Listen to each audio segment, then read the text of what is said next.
മന്ത്രിസഭ തന്നെ മാറുമല്ലേ, ഇനി എല്ലാം നമ്മുടെ കയ്യിലാ. ഒക്കെ ശരിയാക്കാടോ. ഞാൻ തിരക്കാണ്, ഞാൻ വിളിക്കാം കേട്ടോ. എന്നാ പറയാനാ, മന്ത്രിസഭയൊക്കെ ഇപ്പൊ ഞങ്ങളുടെ കയ്യിലല്ലേ. ഇനിയിപ്പൊ കേന്ദ്രം വരെ ഞങ്ങക്ക് കിട്ടും.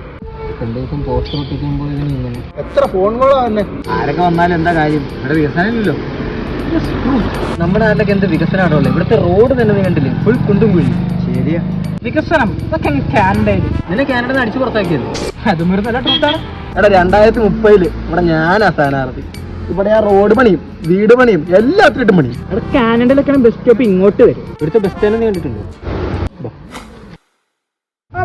ഇവിടെ ഇച്ചിരി വെള്ളം വെച്ചാൽ നീന്താല. ഇതൊക്കെ ഞാൻ റെഡിയാക്കും. ഇത്ര നാളായിട്ട് നിങ്ങൾ എന്ത് വികസനം